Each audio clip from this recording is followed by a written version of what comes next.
So that brings us to our second In Focus discussion tonight, and this is it. India and the rise of Asia, and we have with us Dr. Sriram Cholia, Professor and Dean from the Jindal School of International Affairs. Thank you very much, Professor, for being with us, Professor Cholia. So the concern is that there is China's rise, but China, as we see, has caused a lot of its belligerence has caused a lot of concern, but India's rise has been would probably be looking at in terms of India sharing its ethos. We can see that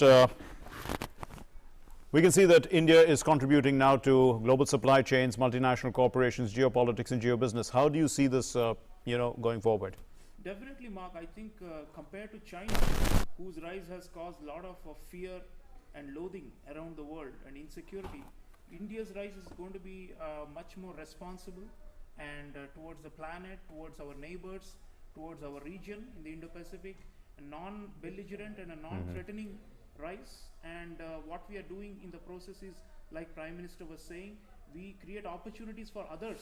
Our rise is not a zero-sum game that means a loss for somebody else. Barring a couple of neighbors who resent our power, most of the Dr. Professor Cholia, you were talking about the comparison between the rise of China, which has now become belligerent, and the rise of India. Yeah, so the Indian story is one of multilateralism, taking everybody along and to spread the benefits of our growth. So like Prime Minister was mentioning, our rise is an opportunity for many countries because of our 3 Ds, as he often talks about: yes. Democracy, demography, and demand.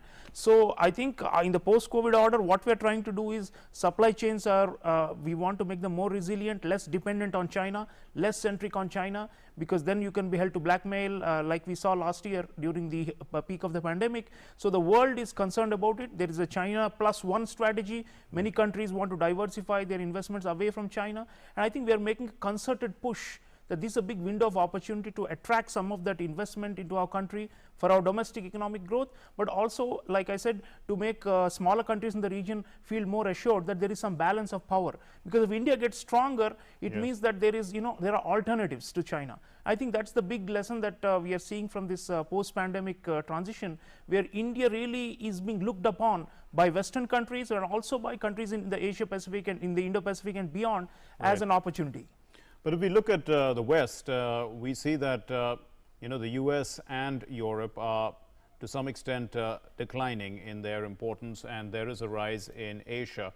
And the importance of India is that India is a young country and its growth path is long term, because we are seeing that China is already facing issues with age.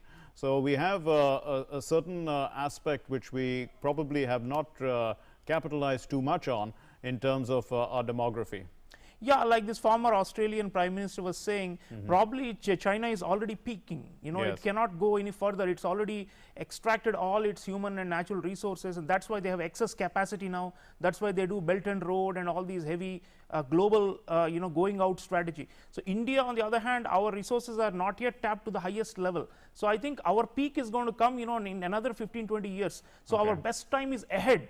But we need to plan between now and then. That's why Prime Ministers emphasize a lot of important diplomatic coalitions, Quad, and other forms of counterbalancing maneuvers that we are doing to maintain the balance, and also to for the world to know that India is ready to now take a lead. Because earlier the notion was Asia's rise meant only East Asia, China, Japan, South Korea.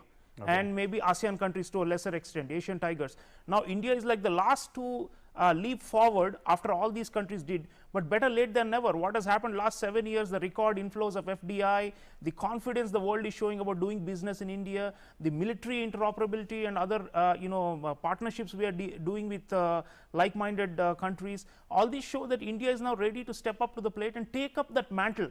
Earlier there was the political will was lacking to have that kind of assertive and proactive diplomacy. Now thankfully we have it. And we're looking at the Indo-Pacific theater, which is playing out as the most important theater. It's an area of great influence and growing influence.